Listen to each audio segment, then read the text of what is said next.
Gym and Carlson Gracie Columbus Jiu-Jitsu in Columbus, Ohio.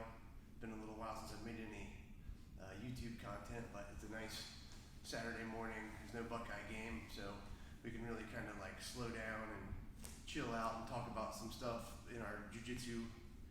And today the appropriate lesson for the folks I have was all about side control and pinning when you're in the top position in side control.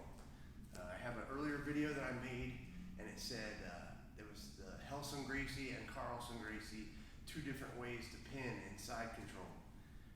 When I talk about that, the first one I use is the one I said I did more with the Carlson Gracie team, where we're going to be on both toes, blocking the hip, crushing the head. I like that position. I pin there a lot. It's really stable. I think it's the best one for control. And if you want to pop up the side, pop up the knee on belly, like that's a great position, right? Then I'm going to use the other one some, and I've got some other intermediate positions I'm going to show you. So I think we said there's about 4 main ways that I'm pinning when I do side control. That's why this needed its own video. But if talking about that Carlson one to start off with, this is probably my favorite. What I'll do is I'll hold around his shoulder. I'm going to drop my shoulder, and I'm going to push his face across. That makes sure to turn his head. If his head is turned, it's so much harder for him to turn back into us to either replace his guard or bridge or anything. Right, so I'm going to go, regardless of where his arm is, I'm going to drop my shoulder and push it across his face. And then I'm going to be on my toes. Not my knees, not my hips. It's just my toes and him. That way he carries all the weight. So if you can see what I'm doing, my shoulder's here, I turn like this, and my hips are as low as they can be towards the mat without actually being on it. Same thing with my knees. And then my right hand is just going to be over here by his butt. Right? It's just right here. And that keeps him from sneaking his knee back inside and replacing his guard. So that's my first pin. Then what I'm going to do is I'm going to switch to the one that I always said was more like the Helson Gracie Club, where we put our knee in the hip. So I'm in this one. Then I'm going to come up here, drop my knee by his hip. Again, that way he can't bring his knee to escape. Yeah, but when I do that, now my hand is free. So I like to bring it under here and hold his shoulder. Right? We could connect our hands if we wanted, but me, I'm just going to hold his shoulder, and I can stay right here. Right? But I like to hold his shoulder. I could even grab the top of his gi, just hold his shoulder. Then this hand's going to come in, get his elbow. Right? I'm going to come in, get his elbow. Now I can straighten this leg and drop my hip in this space. My hips are facing his head. And I'm going to pull this up and slide it under here. I lifted his shoulder, slide my knee underneath it. I can let go of this, he can't get out. So I can come, I'll even grab this shoulder, roll him towards me, and then bring my arm down his spine. That's part of the Helson system. I bring that arm right down his spine, and I don't lay it flat like this. I make sure I turn it like this. That way it wedges just beside his spine. So now he should feel like his shoulders and head are up off the mat. He can't turn into me very well because I've put my thigh under his shoulder on this side. He can't turn away from me very well because I've got this wedge, right? See how he moves and I just adjust. Right, so right here, right? So now we've done the Carlson pin, we've did the Helson-like one. Now we've turned our hips towards his head. The last one we can do is turn our hips towards his hips, right? So here I'll take this, bring my knee up by his ear, and put this knee by his hip.